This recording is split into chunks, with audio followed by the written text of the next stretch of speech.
This is India century.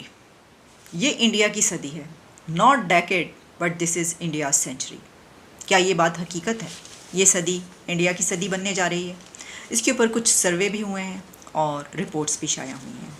New York Times कहता है, will this be the Indian century? World's largest democracy is now simply the world's largest everything. ये बात क्यों कही जा रही है?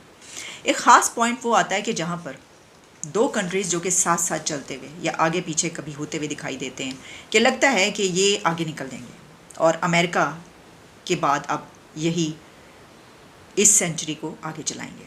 वो हैं इंडिया और चाइना। लेकिन वो कौन सा पॉइंट आता है कि जहाँ पर चाइना पीछे रह जाता है, ये आपको बताएंगे। ये रिपोर्ट्स कहाँ पर आ रही हैं? देखिए, एक तो जैसे मैंने आपको बताया कि न्यूयॉर्क टाइम्स से लेकर दुनिया के जो मीडिया आउटलेट्स हैं वो इसके ऊपर पब्लिश करते हुए नज़र आ रहे हैं। इससे पहले भी कई डॉक्यूमेंट्रीज़ भी बनी इसके ऊपर और इसके अलावा मैकेंजी एंड कंपनी आप जानते हैं। और ये कंपनी जो है is a global management counselling firm founded in 1926 by University of Chicago. Professor James O McKenzie इन्होंने की है। और इस तरह की बहुत सारी कंपनीज़ और ये इस तरह के सर्वे कर रही हैं कि कौन बनेगा इस सेंचुरी का, इस सदी का बादशाह। ये सिर्फ अब डेकेड तक बात नहीं रह गई, बात बहुत आगे जा चुकी है। तो जैसा मैंने आपको ये बताया कि क्या ये सदी इंडिया की सदी बनने जा रही है, इसके ऊपर थोड़ी सी जब हम नज़र डालते हैं कि वो कौन सी ताकतें हैं, वो कौन से पॉइंट्स हैं, वो कौन से एडवांटेजेस हैं, बेनिफिट्स हैं इंडिया के पास जिसकी वजह से ऐसा हो सकता है। कहा जाता है कि जो 19वीं सदी है वो ब्रिटिश यूनाइटेड किंगडम यानी कि बरतानिया की सदी थी। जो 20वीं सदी थी वो अमेरिका की सदी थी और जो 21वीं सदी होगी वो इंडिया की सदी होगी, यानी century. 19th century UK, 20th century America and 21st century India. जो मैंने आपको पॉइंट कहा, पहले उस पॉइंट की बात करते हैं कि वो कौन सा पॉइंट है कि जिसमें चाइना पीछे रह गया है और इंडिया आगे बढ़ गया है।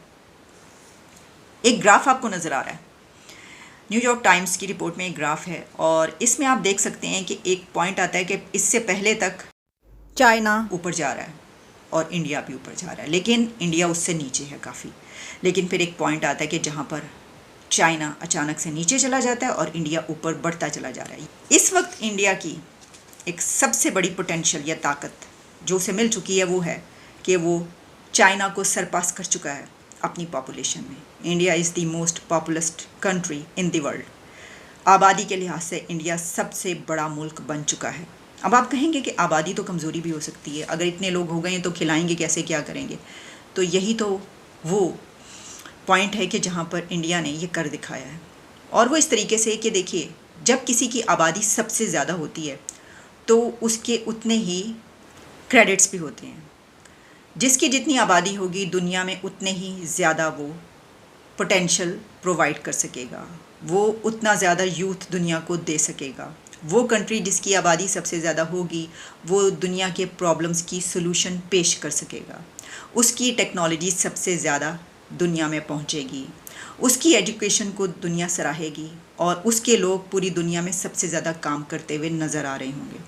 और एक ऐसा कंट्री के जिसकी एजुकेशन आईआईटी से लेकर और दूसरे इदारे, उसकी तारीफ़ दुनिया भर में हो रही हो और दुनिया में खपत हो रही हो। एक होता है खपत होना, यानी ये कि आपके पास डिग्री है, दुनिया में कहीं उसकी कोई जॉब वैकेंसी निकली, उसमें आपने किया तो हाँ ठीक है, इस पे जगह है, इनके पास ये वाली डिग्री है, इनको रख लेते हैं। नो, इंडिया की आईआईटी और दूसरे जो उनकी यूथ है वो जब किसी दूसरे कंट्री में जाती है तो उनको डिमांड किया जाता है कि हमें ये चाहिए ताकि वहाँ पे जो पढ़ाया जाता है वो हमें पता चल सके, इनकी कैपेबिलिटी से हम फ़ायदा उठा सकें।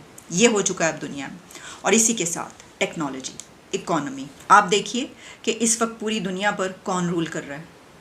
भारत की यूथ। पूरी दुनिया की टेक कंपनीज़ के सीईओज़ कौन हैं? भारत के नौजवान। और सिर्फ यही नहीं बल्कि उन कंपनीज़ में उनसे नीचे भी काम करने वालों की बड़ी तादाद भारतीय नौजवानों की है। अच्छा, इसी से जब हम थोड़ा सा नहीं बल्कि बहुत ज़्यादा आगे बढ़ते हैं तो हम ये देखते हैं कि ये तो सिर्फ टेक कंपनीज तक बात नहीं रही, ये बात तो पहुंच चुकी है 10 डाउनिंग स्ट्रीट से लेकर वॉशिंगटन डीसी तक।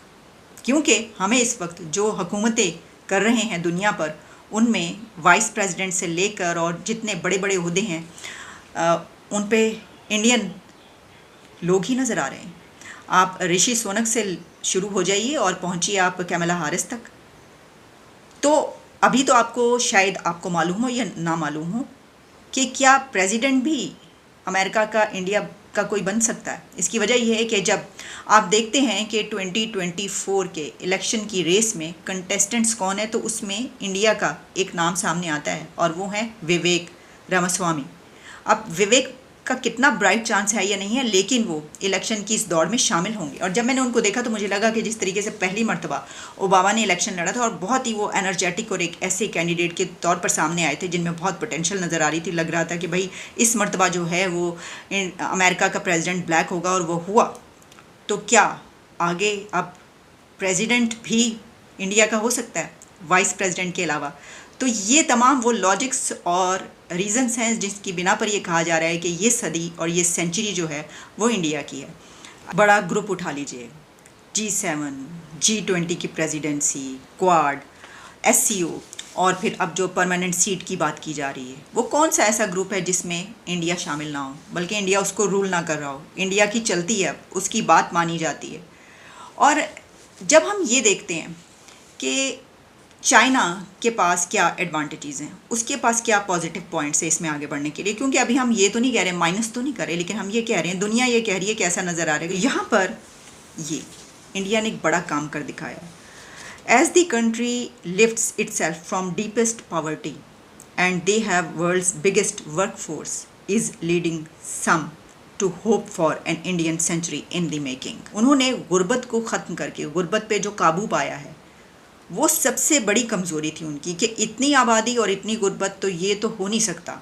लेकिन ये काम जब एक इतना सबसे बड़ा जो चैलेंज था उस पर उन्होंने काबू पा लिया। बाकी भी बहुत बड़े बड़े चैलेंजेस हैं। देखिए, टेक्नोलॉजी में इतना आगे चले जाना और डिजिटाइजेशन या डिजिटलाइजेशन, इसको आप जब देखें तो वहाँ का जो जितनी इकोनॉमी है वो किस तरीके से अब आपके फ़ोन पर मौजूद है। वहाँ के आप किसी भी कैटेगरी, किसी भी तबके के लोगों को उठाइए तो उनको ये मालूम है कि उन्होंने अपने मोबाइल फ़ोन पर ही सब काम करना है। और इसमें यह भी है कि nearly 80% Indians population is younger than 50। अब इसमें यहाँ पर इंडिया और चाइना का मुकाबला आता है। इसकी वजह यह है कि चाइना के साथ ऐसा नहीं है, चाइना इसमें भी कम है। इंडिया की यंग पॉपुलेशन ज़्यादा है, चाइना की कम है। लेकिन एक चीज़ में इंडिया को ओवरकम करना पड़ेगा जिसमें वो चाइना से पीछे है, और वो है विमेन वर्कफोर्स। चाइना की 60% से ज़्यादा ख़वातीन और औरतें घर से बाहर निकलकर काम करने जाती हैं। उनकी विमेन वर्कफोर्स बहुत ज़्यादा है, जबकि इंडिया इसमें पीछे है। इंडिया की इतनी ख़वातीन बाहर निकल के काम नहीं करती। इसमें इंडिया को अगर ये ओवरकम कर लेता है और इसमें भी वो जीत जाता है तो उसके बहुत एक बड़ा एडवांटेज उसको इसमें भी हासिल हो जाएगा। अब अगर ये भी कहा जाए, कुछ लोग इसको इस तरीके से देखेंगे कि क्या हो गया, आप अगर बाकी सब कुछ है तो क्या हो गया, अगर ख़वातीन नहीं भी ज़्यादा काम करें इससे क्या फ़र्क पड़ता है? तो इससे बहुत फ़र्क पड़ता है, क्योंकि ये जो जब सर्वे किया जाता है और फैक्ट्स एंड फिगर्स जब इकट्ठे किए जाते हैं तो उसमें एक एक चीज़ से, एक एक नुक्ते से बहुत फ़र्क पड़ता है। जो विमेंस का काम करने के है उसमें ही कहा जाता है कि ख़वातीन, देखिए बांग्लादेश की हम मिसाल लेते हैं, वहाँ पर ख़वातीन की बहुत बड़ी तादाद जब काम करती है तो उन्होंने अपनी गारमेंट इंडस्ट्री को कहाँ पर उठा लिया और उस बिना पर अब वो कहाँ पर पहुँचे हुए हैं। तो ये एक छोटा सा पॉइंट जो है ये असल में बहुत बड़ा पॉइंट है कि आपने अपनी ख़वातीन से कितना काम करवाना है, या आपकी आबादी के, ख़वातीन की आबादी का कितने फ़ीसद हिस्सा बाहर निकल के काम करता है। वो जितने फ़ीसद हिस्सा ख़वातीन, जितनी ख़वातीन घरों में होंगी बाहर निकल के काम नहीं कर रही होंगी, उतना ही आप पीछे जाएंगे उस कंट्री से जिसकी ख़वातीन ज़्यादा काम कर रही होंगी। ये भी कहा जा रहा है कि India set to become world's second largest economy by 2050 and will replace America by 2075। लेकिन अगर आप इंडिया के अपने फैक्ट्स एंड फिगर्स देखें तो उन्होंने इससे कुछ मुख्तलिफ दिए हैं। वो तो इससे काफ़ी पहले आगे आ रहे हैं, जिसमें उन्होंने एक 2027 रखा है, फिर उन्होंने एक 2035 रखा है, 2047 है। यानी यहाँ पर जो टारगेट्स रखे गए हैं इंडिया ने उससे पहले के टारगेट्स अपने लिए रखे, और ऐसा ही होना चाहिए। एक जो सक्सेस का माइंडसेट है वो यही है, ये जो दुनिया बता रही है आप उससे भी पहले का अपना टारगेट रखें। ये कहा जाता है कि जो अमेरिका है, mass wealth has been created by the US in the last 2 centuries. लेकिन अब ये कहा जा रहा है कि जितना गोल्ड इंडिया के पास है, जितना सोना उसके पास है, ये भी उसकी एक बड़ी ताकत है। अच्छा, फिर करेंसी की बात जो की जा रही है उसमें आप जानते हैं कि ये भी कोशिश की जा रही है कि जो इंडियन रुपी है उसके अंदर वो करेंसी जो कंट्रीज़ हैं वो करें और शुरू करें। Every 5th person in the world lives in India. तो ये जब आप देखते हैं कि इसके आदाद-ओ-शुमार कैसे इकट्ठे किए जाते हैं तो फिर आपका दिमाग खुल जाता है। आप कहते हैं अच्छा इसको इस तरीके से देखा जा रहा है, जो शायद आम एनालाइज करने वाला इसको इस तरीके से ना देख पाए। जैसे 5th person in the world lives in India, इसका मतलब ये है कि हर 5वां आदमी दुनिया का इंडिया में काम कर रहा है और वो उसकी तरक्की में हाथ बढ़ा रहा है। तो इससे आप अंदाज़ा कर सकते हैं। अच्छा, जैसे मैंने आपको बताया कुछ की कंपोनेंट्स, तो यही बात की जा रही है, ऑल की कंपोनेंट्स एट वन प्लेस जब हो जाएं तो फिर ये एक वो फार्मूला नज़र आता है कि सेंचुरी इसी की होगी, जिसमें जैसे कुछ हमने बात की डिजिटाइजेशन, टेक्नोलॉजी, लार्जेस्ट इकोनॉमी जो बनता चला जा रहा है, आगे बढ़ता जा रहा है, और फिर ये कि जो उसके पास प्रेसिडेंसीज आती चली जा रही हैं, G20 प्रेसिडेंसी, बिग ग्रुप्स में उसके नाम शामिल हैं, फिर उस वक्त वो चेन्स प्रोवाइड कर रहे हैं पूरी दुनिया में, फिर उसमें जो वैक्सीन उसने बनाई है इंडिया ने, देखिए ना कहाँ कुछ कंट्रीज़ जो हैं उन्हीं के पास ये इजारादारी थी, किसी भी चीज़ में कुछ ऐसा होता था तो वही उन्हीं की तरफ पूरी दुनिया देखती थी। इंडिया ने कहा अच्छा ठीक है, इंडिया ने वैक्सीन बना के ना सिर्फ अपने लिए इस्तेमाल की बल्कि पूरी दुनिया को भी दी, कंट्रीज़ को प्रोवाइड की। फिर इसमें यह है कि इस वक्त जो दुनिया के बजट्स बनते हैं और जो इंडिया का बजट बनता है उसमें इंडिया इस वक्त इतने कंट्रीज़ के लिए अपने बजट में पैसा रखता है और बहुत ज़्यादा पैसा उनको देता है, तो वो इतने कंट्रीज़ को जो है वो अपने उसमें बजट में रख रहा है। और अफ़गानिस्तान के लिए कितना पैसा है, अफ्रीका में किस तरीके से जो है, तो जो पूरी दुनिया में वो इन होते जा रहे हैं, दाखिल होते जा रहे हैं अपने काम की वजह से, अपने पैसे की बिना पर जो वो इन्वेस्टमेंट कर रहे हैं, उसको भी देखा जा रहा है कि ये सेंचुरी किसकी है। गो कि चाइना जो है वो इससे मेरा ख्याल है इसमें बहुत आगे है, चाइना का भी इस उसमें ज़्यादा है, लेकिन जो बाकी कुछ की पॉइंट्स जो हैं जैसे कि पॉपुलेशन की हमने बात की, फिर हमने यूथ की बात की है, वहाँ पर ज़्यादा है। फिर इसका एक कहा जाता है कि जो जैसे चाइना है उसकी जो वन चाइल्ड पॉलिसी है उसने उसको बहुत नुकसान पहुँचाया है, वो अब इस तरीके से इंडिया को नहीं तोड़ सकते। अब इंडिया आगे बढ़ता चला जाएगा क्योंकि उसकी पॉपुलेशन की तादाद वैसे ही बढ़ी है जैसे पहले बढ़ती थी। एनसी एंड कंपनी ने इसको ऐसे एनालाइज़ किया है कि इंडिया ने अगर ये कर दिखाया तो इससे पहले ये कभी किसी मुल्क ने ना किया होगा और इंडिया वो वाहिद मुल्क होगा जो करके दिखा देगा। ये एक और पॉइंट है इसका, आखिरी पॉइंट वो ये है कि जब आप किसी दौड़ में शामिल हों तो आपके दोस्त ज़्यादा हैं या दुश्मन ज़्यादा हैं, यानी ऐसे लोग ज़्यादा हैं जो आपकी टांग खींचेंगे और नीचे से सीढ़ी खींच लेंगे, या आपके ऐसे ज़्यादा हैं जो आपको ऊपर करने की हाथ लगाकर आपको टेक देंगे, सहारा देंगे और आप आगे बढ़ेंगे। तो जब हम कंपैरिजन करते हैं दोनों कंट्रीज़ का तो हमें ये पता चलता है कि जो चाइना है उसकी अपोजिशन ज़्यादा है, यानी उसकी कॉन्फ्लिक्ट ज़्यादा कंट्रीज़ के साथ है, राइवलरी इंडिया की बनिस्बत। अब इंडिया का इसलिए है कि उसकी जो नॉन अलाइनमेंट की पॉलिसीज़ हैं उसने उसको अपने लिए ख़तरात उसने कम कर लिए हैं। अब उसके दो बड़े ओपोनेंट्स आप जानते हैं कौन है, चाइना एंड पाकिस्तान। अब पाकिस्तान की तो खैर क्या ही है कि वो उसको नुकसान पहुंचाने की जो हम बात करते हैं, खैर वो अपनी जगह पर एक अलग डिबेट है, उस पर फिर बात करेंगे, अभी तो हम ये बात कर रहे हैं। अगर तो हम ताल्लुकात अच्छे रखते या हम भी इसी तरीके से उनके साथ मिलके आगे बढ़े होते तो जाहिर है कि हम भी फिर हमें भी यही कहा जाता कि ये पूरा जो है ख़ित्ता वो आगे बढ़ रहा है और ये सेंचुरी इनकी होगी, लेकिन हम इसमें से निकल चुके हैं, हमारा तो अपोजिट इससे जा रहा है, उल्टा जा रहा है। लेकिन खैर उसमें भी कुछ नई खबरें आई हैं, होप तो की जा रही है, कोशिशें की जा रही हैं, देखते क्या होता है। इस वक्त हमारा वो टॉपिक नहीं है।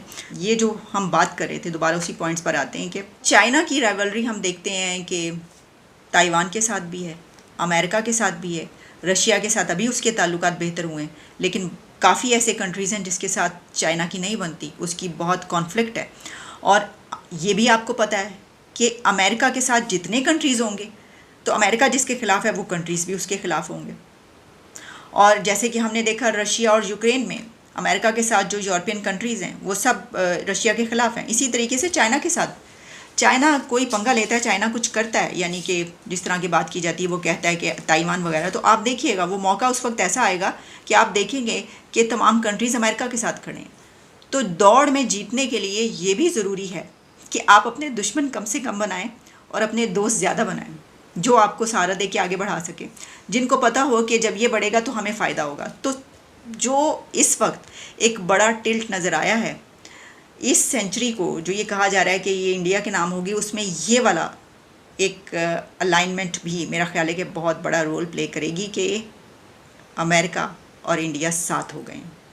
इनकी जो पार्टनरशिप है ना इस वक्त, क्योंकि जैसे मैंने आपको कहा कि अमेरिका की तो ये ताकत है, चाहे जितनी भी उसमें मुश्किलात वहाँ पे वो आ जाएं, इकॉनमी वगैरह जो भी होता रहे, उसमें ये ताकत है कि बहुत सी कंट्रीज़ उसके साथ होती हैं और वो जिसके साथ है वो कंट्रीज़ भी उसी के साथ हैं।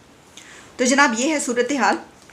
बाकी खैर एक ऐसे कंट्री को जो हर चीज़ में आगे बढ़ रहा हो और जिसके पास जो है हर तरह की पोटेंशियल मौजूद हो और जिसको ये कहा जा रहा हो कि ये तो अब देखिए नज़र आ रहा है, तो फिर उसके लिए ये फिर बात पीछे रह जाती है कि कंट्रीज़ उसका साथ देंगे या नहीं देंगे, कौन सा कंट्री।